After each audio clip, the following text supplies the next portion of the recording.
Back to live show. Drugs వ్యవహారం నగరాన్ని కుదిపేస్తోంది. ఇటు సినీ పరిశ్రమ మాత్రమే కాదు, ఇదేదో చిన్న తీగ అనుకుంటే పొరపాటే, తీగలాగితే మొత్తం డొంక కదులుతోంది. ఏ స్థాయిలో ఉందంటే విదేశాల నుంచి విచారణ చేస్తున్న ఉన్నతాధికారులకి డైరెక్టర్గా ఉన్న నకున్ సబర్వాల్కే బెదిరింపు కాల్స్ వస్తున్నాయి. నీ పిల్లలు ఏ స్కూల్లో చదువుతున్నారో మాకు తెలుసు, విచారణ ముందుకు సాగితే ఇక మీకు కష్టాలే అన్న స్థాయిలో బెదిరింపులు వస్తున్నాయి. దాని మీద విచారణ కూడా ప్రారంభమైంది.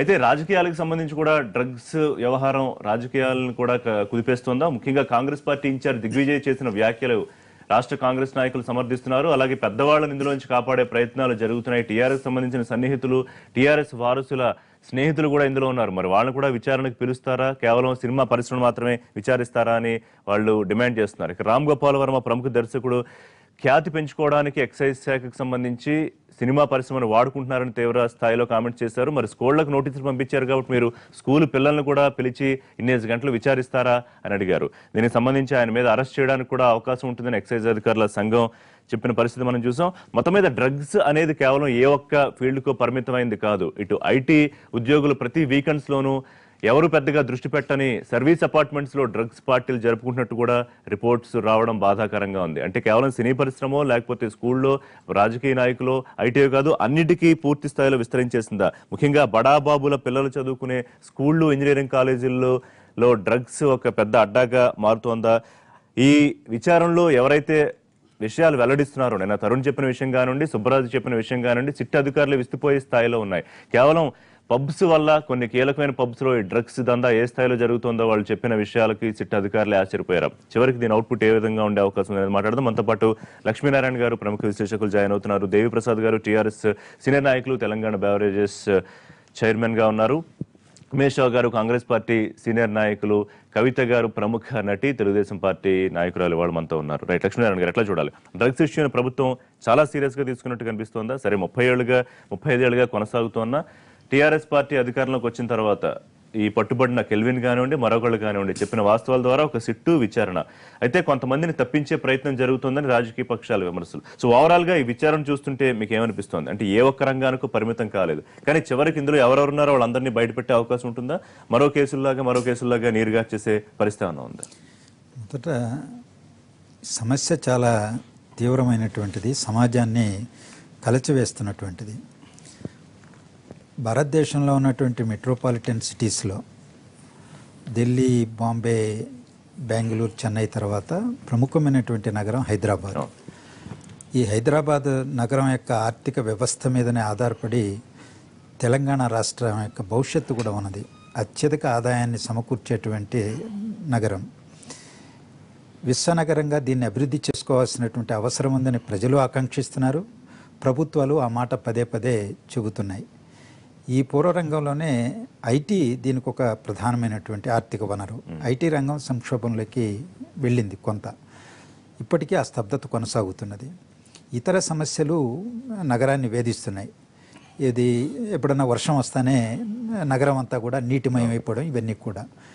ఈ ఇబ్బందుల నుంచి బయటపడి నగరాన్ని అభివృద్ధి చేసుకోవాల్సినటువంటి పూర్వరంగంలో ఈ డ్రగ్స్ అనేటువంటి ఈ మాఫియా ఏదైతే కార్యకలాపాల అక్రమ లావాదేవీలు కొనసాగిస్తుందో ఇది నగరం యొక్క ప్రతిష్టనే భంగపరుస్తూ ఉంది. దానివల్ల చాలా పెద్ద ఎత్తున భవిష్యత్తుకు సంబంధించి గొడ్డలు పెట్టుగా మారుతుంది. మరో పూర్వరంగం చూస్తే మద్యం అనేటువంటిది ఒక మహమ్మారిగా తయారై సమాజాన్ని వేధిస్తూ ఉంది. మద్యాన్ని నిషేధించాలనేటువంటి ఉద్యమం 2 తెలుగు రాష్ట్రాలలోనూ పెద్ద ఎత్తున మహిళలు, ఇతరులు చేస్తున్నారు. ప్రజల ఆరోగ్యంతో చెలగాటమడుతున్నది, కుటుంబాలు చితికిపోతున్నాయి, ఆర్థికంగా దివాలా తీస్తున్నాయి, బాల కార్మిక వ్యవస్థ కూడా బలోపేతమవుతున్నది. దీనివల్ల అనేక సమస్యలు ఉన్నాయి. కల్తీ కల్లును నిషేధించాలి, అలాగే మద్యపాన నిషేధాన్ని దశల వారీగా అమలు చేయాలనేటువంటి బలమైనటువంటి కోరిక, డిమాండ్ ప్రజల నుంచి ఉన్నది. కానీ అది చట్టబద్ధంగా ఆ వ్యాపారాన్ని కొనసాగించడానికి ప్రభుత్వాలు ముందుకు పోతున్నాయి. ఆదాయం ఒక వనరుగా చూసుకొని ప్రజల ఆరోగ్యాన్ని చూడడం లేదు అనేటువంటి విమర్శలు పూర్వరంగంలో. ఇవాళ డ్రగ్స్ అనేటువంటిది ఉన్నత స్థాయి, ఏది న్యూ రిచ్ ఎవరైతే ఉన్నారో వాళ్ళందరినీ కూడా వేధిస్తున్నటువంటి, ఆ కుటుంబాలను ఇవాళ ఇబ్బందులు పెడుతున్నటువంటిది. చిన్న పిల్లలు 8 సంవత్సరాలు 10 సంవత్సరాలు స్కూల్ గోయింగ్ చిల్డ్రన్ కూడా ఈరోజు అలవాటు పడి ఇవాళ ఆన్లైన్లో బుక్ చేసుకొని ఎక్కడో సౌత్ అమెరికా నుంచి ఇతర ప్రాంతాల నుంచి దిగుమతి చేసుకొని ఇళ్ళకే డైరెక్ట్గా తెచ్చుకొని, ఎందుకంటే ఆన్లైన్ ట్రాన్సాక్షన్ బిజినెస్ ఎక్కువ అయిపోయింది, ఏం తెప్పించుకుంటున్నారో తల్లిదండ్రులు కూడా తెలియని పరిస్థితి. వాటిని వాడి వాళ్ళ భవిష్యత్తునే సర్వనాశనం చేసుకుంటున్నారు. 50 ఏళ్ళు 60 ఏళ్ళు సంపదను సృష్టించాల్సినటువంటి వాళ్ళు ఇవాళ 20 ఏళ్ళకు 30 ఏళ్ళకే నిర్వీర్యమైపోయి రోగులుగా మారిపోయి సమాజానికి భారంగా మారుతున్నటువంటిది. ఒకటి సంపద సృష్టిలో భాగస్వాములు కాలేకపోతున్నారు, సమాజానికి భారం అవుతున్నారు. ఇలా వివిధ కోణాల నుంచి చూసినప్పుడు డ్రగ్స్ అనేటువంటిది ఒక అత్యంత ప్రమాదకరమైనది, ఒక మహమ్మారిగా తయారైంది. దీన్ని ఏ విధంగా అడ్రస్ చేయాలనేటువంటి ఇప్పటికిప్పుడు ఈ 2 ఏళ్లలో 3 ఏళ్లలో వచ్చినటువంటి సమస్య కాదు, కేవలం టీఆర్ఎస్ ప్రభుత్వాన్ని నిందించేటువంటి పరిస్థితి కాదు, కొన్ని దశాబ్దాలుగా ఇది వస్తున్నది. పదే పదే సినీ ఇండస్ట్రీని ఇక్కడ ప్రస్తావన వస్తున్నది. ఈ మొదటిసారిగా అది గతంలో కూడా వచ్చింది. కొద్దిగా నామమాత్రపు విచారణ జరపడం, వదిలేయడం, ఇవన్నీ కూడా ఇతర దేశాల నుంచి, నైజీరియా నుంచి, ఇతర నుంచి వచ్చినటువంటి వాళ్ళు విద్యార్థులుగా ఇక్కడ ఉన్నటువంటి వాళ్ళు ట్రాన్స్పోర్ట్ చేస్తున్నారు. ఇది అంతర్జాతీయ మాఫియాతో కూడుకున్నటువంటిది. భారతదేశంలో ఉన్నటువంటి టెర్రరిస్టులకి ఒక ఆర్థిక వనరు కూడా ఇది మారింది. అక్కడి నుంచి దిగుమతి చేసుకోవడం, డబ్బులు సంపాదించి ఈరోజు టెర్రరిస్ట్ యాక్టివిటీస్ కూడా అవి ఉపయోగపడుతున్నాయి. హైదరాబాదు టెర్రరిస్ట్ హిట్ లిస్ట్లో ఉన్నటువంటిది. అనేక ఘటనలు మనం చూసాం, దుర్ఘటనలు మనం చూసాం, విలువైన ప్రాణాలు కోల్పోవడం జరిగింది. అలాంటి టెర్రరిజానికి వ్యతిరేకంగా ఫైట్ చేసేటువంటి దానికి కూడా ఇది నిర్వీర్యం చేస్తుంది. అందువల్ల వివిధ కోణాల్లో చూసినప్పుడు దీని యొక్క తీవ్రత పెద్దదే. కేంద్ర రాష్ట్ర ప్రభుత్వాలు సమన్వయంతో దీని మీద యుద్ధం ప్రకటిస్తే తప్ప సమాజానికి మేలు జరగదు. అందువల్ల కేవలం మీరు అన్నట్టు ఒక సినీ రంగానికి పరిమితమయ్యే మనం చూసి ఏదో 4-3 విచారణ జరిపి 4 రోజులు అయిన తర్వాత మీడియా కూడా పక్కకి వెళ్ళిపోతే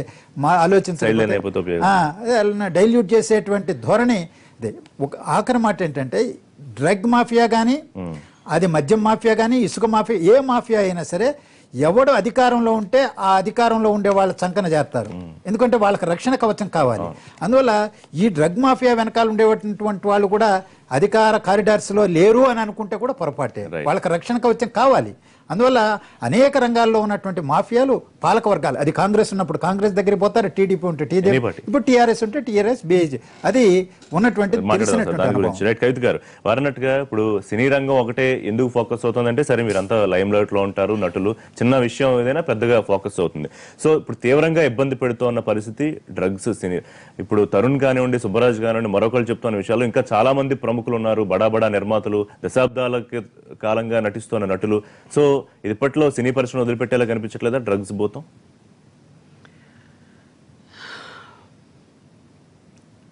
ఇప్పుడు ఇండస్ట్రీ అనేది సార్ చెప్పినట్టుగా ఇండస్ట్రీ అనేది సపరేట్గా మనం ఒక సెగ్మెంట్గా చూడొద్దండి. ఇండస్ట్రీ కూడా ఒక సమాజంలోని భాగమే.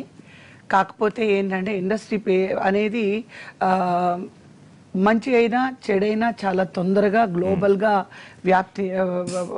ఫేమస్ అయ్యే ఏకైక ఒక స్ట్రాంగ్ ఇండస్ట్రీ ఏదంటే ఫిలిం ఇండస్ట్రీగా ఉంది. అది అందరికీ తెలిసిన విషయమే. సో ఈ మధ్యకాలంలో బాహుబలి అంత వరల్డ్ వైడ్గా మనకి పేరు వచ్చిందంటే ఎస్, బికాస్ ఇట్ ఈస్ అది ఒక క్రేజ్ ఉన్న ఒక ఇండస్ట్రీ. ప్రతి ఒక్కరు కూడా గుర్తించేలాగా, అంటే ఒక చిన్న క్యారెక్టర్ వేసిన వాళ్ళు కూడా గబుక్కుని ఒక రోడ్డు మీదకి వెళ్ళారంటే పలానా వాళ్ళు అని చెప్పే పరిస్థితి ఉంటుంది. సో అలాంటి సిచ్యువేషన్లోని ఇండస్ట్రీ వాళ్ళకి ఓకే, అందరికి ఇచ్చినట్టుగా ఇండస్ట్రీ వాళ్ళకి కూడా నోటీసులు ఇవ్వడం జరిగింది. మేబీ ఆ కెల్విన్ అనే వ్యక్తి దగ్గర నుంచి వాళ్ళు నంబర్స్ తీసుకొని దాని ద్వారా ఏదైనా అంతే, ఒక ఏదో అంటారు చూడండి, తీగలాగితే డొంకంతా కదిలింది అన్నట్టుగా. సో ఒక చిన్న లూపోల్, ఒక ఫోన్ ద్వారా ఏ లింకులు ఉన్నాయి, ఏమేమి ఫోన్ కాల్స్ ఉన్నాయి, ఎవరెవరు ఒకదాని తర్వాత ఒకటి అలాగా వచ్చుండొచ్చు. సో ఒక ఇన్వెస్టిగేషన్ కోసం పిలిచినంత మాత్రాన అందరూ అక్యూస్ అని కూడా మనం చెప్పలేము. సో కాబట్టి డెఫినెట్గా ఇండస్ట్రీ పరంగా వచ్చినందుకు చాలా దురదృష్టంగా భావిస్తున్నాం మేమంతా. మెయిన్గా నేను పర్సనల్గా ఫీల్ అయ్యేది ఏంటంటే, మా ఇండస్ట్రీలో కూడా చాలామంది ఇండస్ట్రీకే రాకూడదు అనేది ఇక్కడ కాదండి. ఓవరాల్గా మీరు చూసారంటే ఎప్పుడైతే స్కూల్ పిల్లల దగ్గరికి చేరింది అనేటప్పటికే చాలా మంది 99.9% చాలా మంది వణికిపోయే ఒక పరిస్థితి ఇక్కడ మనకు వచ్చింది. ఎందుకంటే అట్లీస్ట్ ఇండస్ట్రీలో ఉన్న వాళ్ళు పెద్దవాళ్ళు, వాళ్ళకి అవగాహన ఉన్నవాళ్ళు, ఓ ఇది చెడు, ఇది చేస్తే మనకి ఇది అవుతుంది చాలా మంది సినిమాలో ప్రముఖ హీరోలు కానివ్వండి, లేకపోతే నటీమణులు కానివ్వండి, మరొకళ్ళు కానివ్వండి, కొంత మోడల్ గా తీసుకునే ఒక అవకాశం మన చిత్ర పరిశ్రమలో ఉంది. ఒక వ్యక్తి ఆరాధన భావం ఎక్కువగా ఉంది. సో అది ఒకటి తప్పుదారి పట్టిస్తుంది. రెండోది, దాంతో వాళ్ళు చాలా ప్రభావితం అయితే నిన్న డీజీపీ చెప్పారు, చాలా తీవ్రమైన నేరాలకు కూడా పాల్పడుతున్నారు. డ్రగ్స్ ఏదో వాళ్ళు తీసుకుని వాళ్ళు ఇంట్లో పడుకుంటే అక్కడితో సమస్య అయిపోలేదు, వాళ్ళు చాలా తీవ్రమైన నేరాలకు పాల్పడి వాళ్ళకి తెలియకుండా ఆ సమస్య కూడా ఉంది. రెండోది, ఎందుకు ఇంత ఎక్కువ విస్తరణ పొందుతోందని అన్నానంటే సినీ పరిశ్రమలో చాలా మంది పేర్లు ఉన్నాయి. తరుణ్ చెప్పారు, చాలా స్పష్టంగా చెప్పినట్టు వస్తుంది. సుబ్బరాజు చెప్పారని చూస్తోంది. అలాగే కెమెరామెన్ శ్యామ్ కే నాయుడు, పూరి జగన్నాథ్ నేరుగా చాలా మందికి ఇవ్వడం తెలుసని. సో చాలా స్పష్టమైన ఆధారాలతోనే సిట్ మొత్తం సినీ పరిశ్రమ మీద ఫోకస్ అంటే ఇది ఇప్పుడు మనకి వాళ్ళు సిట్ నుంచి మనకి ఏది కూడా క్లారిటీగా వాళ్ళుగా అనౌన్స్ చేసింది ఏది లేదు కాబట్టి మనం ఏమీ దాని మీద డిసైడ్ చేయలేమండి. సో అక్రూరి సబ్రవాల్ సిట్ డిపార్ట్మెంట్ నుంచి, ఎన్ఫోర్స్మెంట్ నుంచి అఫీషియల్ గా వాళ్ళు డెఫినెట్ గా పబ్లిక్ కి చెప్పాల్సిన బాధ్యత వాళ్ళ మీద ఉంది. సో అది చెప్పి వాళ్ళు కన్ఫర్మేషన్ ఇచ్చేంత వరకు దాని గురించి మాట్లాడడము లేదా ఊహాగానాలతో ఉండడం అనేది కరెక్ట్ కాదని నేను అనుకుంటున్నాను. డెఫినెట్ గా SIT department, enforcement department definite గా అనౌన్స్ చేస్తారు. చేసినప్పుడు వాళ్ళు ఎవరెవరు ఇందులో ఇన్వాల్వ్ అయ్యి ఉన్నారు, ఏం చేస్తున్నారు అనే ఇన్ఫర్మేషన్ వాళ్ళ బయటకి ఇవ్వాల్సిన బాధ్యత వాళ్ళ మీద ఉంది. అది వచ్చేంత వరకు మనం వెయిట్ చేయాల్సిందే. మొత్తం మీద ఆందోళన కలిగించే విషయం పరిశ్రమకి. బుల్లితెర కూడా, అందులో బుల్లితెర నటీనటులు కూడా. అవునండి, అది కూడా అవునండి. ఉమేష్ రావు గారు, ఒకటి, హైదరాబాద్ ని డ్రగ్స్ రహిత నగరంగా మార్చాలనేది ముఖ్యమంత్రి చాలా సీరియస్ గా తీసుకున్న నిర్ణయం. ఇందులో ఎవరన్నా వదిలిపెట్టద్దని ఇప్పటికే ఆదేశాలు ఇచ్చారని చాలా స్పష్టంగా ఉంది. మరి కాంగ్రెస్ పార్టీ ఎందుకు అధికార పార్టీని టార్గెట్ చేస్తోంది? మీ ఇన్ఛార్జ్ దిగ్విజయ్ సింగ్ చేసిన ట్వీట్ ను రాష్ట్ర నాయకులందరూ బలపరుస్తూ నిన్న మరికొంచెం ముందుకెళ్లి పెద్దవాళ్ళని కాపాడే ప్రయత్నాన్ని ప్రభుత్వం అధికారులు చేస్తున్నారంటే, మీకు అనుమానాలు ఉంటే అవి చిట్టు ముందు మీరు ఇవ్వచ్చు, లేదా మీరు ఎంక్వైరీ కావాలి, పలానా వాళ్ళ మీద అనుమానం ఉందని అడగచ్చు, లేదా నేరుగా కోర్టుకు కూడా వెళ్ళొచ్చు. ఎందుకు మీరు ఓన్లీ టార్గెట్ చేసి మాట్లాడుతున్నారు? టార్గెట్ ఏం లేదని, ఇక్కడ హైదరాబాద్ను డ్రగ్స్ రహిత నగరంగా తీర్చిదిద్దాలని ముఖ్యమంత్రి గారి సంకల్పాన్ని మేము స్వాగతిస్తున్నాం, తప్పేం లేదు అందులో. కాబట్టి ఇప్పటికిప్పుడు ఇంత అత్యంత ప్రమాదకరమైనటువంటి అంశాన్ని సరే ఇండస్ట్రీకి కాకుండా స్కూల్ పిల్లలకు కూడా స్కూల్ కూడా అయిందనేటువంటి నోటీసులు కూడా పంపారు అంటే ఇది చాలా దారుణమైనటువంటి పరిస్థితి. ఇది ఒకళ్ళొక్కొక్కరు నిందించుకునే సమయం కూడా కాదు ఇది. కాబట్టి మేమేమంటున్నామంటే, అధికారంలో మీరు ఉన్నారు, నిందించుకునే సమయం కాదని మీరు అన్నారు. సాక్షాత్తు మీ ఇన్ఛార్జ్ మాజీ ముఖ్యమంత్రి కీలక నాయకుడు విజయ్ సింగ్, టీఆర్ఎస్ వారసుడి అత్యంత సన్నిహితులు ఈ వ్యవహారంలో ఉన్నారు, వాళ్ళు పిలుస్తారా, విచారిస్తారా? నేను దిగ్విజయ్ సింగ్ గారి మాటలు పూర్తిగా సమర్థిస్తా ఉన్నా. ఎందుకంటే దిగ్విజయ్ సింగ్ గారి దగ్గర ఏ ఆధారాలు లేకుండా మాట్లాడతారని నేను అనుకోవడం లేదు. ఇక్కడ ఆధారాలు నా దగ్గర లేవు, దిగ్విజయ్ సింగ్ గారి దగ్గర ఆధారాలు ఉంటాయి. ఇక్కడ వారి ఇచ్చినటువంటి దాన్ని నేను సమర్థిస్తున్నాను గట్టిగా. కాబట్టి ఏంటంటే, ఇప్పుడు హోంమంత్రి గారు నాయి నరసింహారెడ్డి గారు అన్నారు, అది కాంగ్రెస్ నుంచి అట్లా కాంగ్రెస్ పార్టీ పెట్టిన భిక్ష ఇది. ఓకే, కాంగ్రెస్ పార్టీ పెట్టిన భిక్ష అయితే ఇప్పుడు మీరేం చేతనైతలేదా మీ ప్రభుత్వానికి? మొత్తం డ్రగ్స్ రహిత రాష్ట్రంగా చేయండి. మా మీద అది నిన్న మొన్న వచ్చిందా? ముందు ఉన్న వాళ్ళు చేసినప్పుడు అప్పుడు మనం వచ్చి చేసింది ఏంటి అనేది దిగ్విజయ్ సింగ్ గారి మాటలు ఎందుకు సమర్థిస్తున్నాను అంటే, మీరు ఇలా అవకాశం మీకు వచ్చింది, మీరు ప్రభుత్వంలో మీరున్నారు, మరి మీకు దగ్గర ఉన్నటువంటి వాళ్ళు మీ మంత్రులకు కూడా మరి సినీ రంగ పరిశ్రమతో సన్నిహిత్యాలు ఉన్నది. మీ మంత్రులకు చాలా మందికి సినీ రంగంతో సన్నిహిత్యం, వాళ్ళు కూడా మరి డెఫినెట్ వాళ్ళు కూడా పిలిచి విచారిస్తే బాగుంటుందనే అంశం దిగ్విజయ్ సింగ్ గారు చెప్పారు. ఇప్పుడు ఒకటి ఏంటంటే, మీరు మీకు అనుకూలంగానే వ్యవహరించుకుంటామంటే సిట్ మీద నమ్మకం కోల్పోతారు. ఇక్కడ మీరు అవసరమైతే ఇది నిజంగా పూర్తి స్థాయిలో ఏరివేయాలంటే సిట్తో, ఎందుకంటే సిట్ మీ కనసనలో ఉంటుంది. సిబిఐ ఎంక్వైరీ చేయండి, స్వతంత్ర సంస్థతో ఇంకా ఏజెన్సీతో చేయించండి ఎంక్వైరీ, అట్లా ఇంకా బాగుంటుంది. సిట్ అంటే మీ చెప్ప చేతుల్లో ఉండేదనే దానికి మీకు అక్కడేమో ఈ గతంలో అంటే చాలా స్పష్టంగా తప్పించే ప్రయత్నాలు జరుగుతున్నాయని కాంగ్రెస్ పార్టీ నమ్ముతుందా? డెఫినెట్లీ. ఎందుకంటే మీరు చిత్తశుద్ధిగా అనుకుంటే, మీరు డ్రగ్స్ రహిత నగరంగా ముఖ్యమంత్రి తీర్చిదిద్దాలనుకుని చెప్తున్నారు కదా, అటువంటిప్పుడు మీరు నిష్పక్షిక దర్యాప్తు జరిగే విధంగా ఒక ఏజెన్సీకి అప్పగించండి. అప్పుడు కరెక్ట్. ప్రభుత్వం చిత్తశుద్ధిని మేము శంకించడానికి అవకాశం లేదు. కాబట్టి కాంగ్రెస్ పార్టీ చెప్తున్నది అదే. అది ఎవరు తెచ్చిండ్రు అప్పుడు కాంగ్రెస్ పార్టీ ఎన్నాళ్ళు చూస్తూ ఎందుకు 30 ఏళ్ళుగా జరుగుతున్నా వదిలిపెట్టేసింది? కాంగ్రెస్ పార్టీ ఎవరన్నా ఉన్నారా, లేకపోతే టీఆర్ఎస్ సన్నిహితులు ఎవరన్నా ఉన్నారా? బయటకు ఇంత విశృంఖలంగా రాలేదు. ఇప్పుడు కాంగ్రెస్ పార్టీ హయాంలో కూడా అక్కడక్కడ కొన్ని డ్రగ్స్ వాళ్ళు పడితే కూడా పట్టుకున్నారు. అది కాదు మీరు చెప్పేది. ఈ 3 ఏళ్ల నుంచే డ్రగ్స్ వాడుతున్నారా, సినీ పరిశ్రమ లేకపోతే మరో పరిశ్రమ? అంతకుముందు కూడా ఉన్నాయి, నేను కాదంటలేదు సార్. అది కాదనడానికి కాదు సార్. అందరూ ఎవరు కళ్ళు మూసుకోలేదు. నేను కాదంటే కూడా అంతవరకు కళ్ళు మూసుకోలేదు. అప్పటి కూడా డ్రగ్స్ సప్లై చేసే వాళ్ళని కాంగ్రెస్ ప్రభుత్వంలో పట్టుకున్నాం. అది ఇప్పుడు అది విశృంఖలంగా విజృంభిస్తుంది. కాబట్టి ఈ ప్రభుత్వం వచ్చే సందర్భంలో ఈ ప్రభుత్వం వేసి నేను అనడం కాదు. అక్కడ ఇటువంటి ఈ రకమైన పరిస్థితి క్రియేట్ అయినప్పుడు ప్రభుత్వం బాధ్యత తీసుకోవాలి. బాధ్యత తీసుకొని ఇప్పుడు నిందించే సమయం కాదు. కాంగ్రెస్ నుంచి వచ్చిందని హోంమంత్రి గారు మాట్లాడమైంది. నీకు చేతన అయితే లేదా? మీరు దిగ్విజయ్ సింగ్ అనగాలేదు, హోంమంత్రి అంటే తప్ప లేదండి. దిగ్విజయ్ సింగ్ అన్న దానిలో అర్థం ఉన్నది. అక్కడ ఆధారాలు కావాలి. ఇప్పుడు గతంలో ఐఏఎస్ ఆకర్షించి వాళ్ళని అదుపులోకి తీసుకుంటున్నారని ఒక మాట అన్నారు. దానికి మీరేం ఆధారాలు చూపించలేదు. ఇవాళ కూడా మీరు ఒక పొలిటికల్ ట్వీట్ ఆధారాలు చూపించాలని అనడం తప్పు. ఆధారాలు చూపించే సంస్థను ముందు పెట్టండి. ఆధారాలు చూపించే ఒక ఏజెన్సీని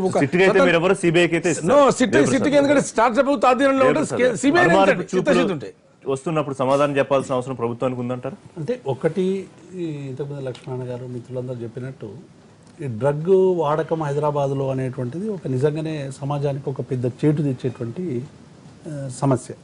కాబట్టి దీన్ని అరికట్టడానికి ప్రభుత్వం ఇటీవలనే దానికి ఎంక్వైరీలో తేలినటువంటి అంశాలని చాలా నిష్పక్షపాతంగా చేయడానికి ముందుకొచ్చింది. చిన్న విషయం, ఎందుకంటే ఇవి రాజకీయపరమైనటువంటి విమర్శలు. దిగ్విజయ్ సింగ్ బాధ్యతారాహిత్యమైనటువంటి ప్రకటన.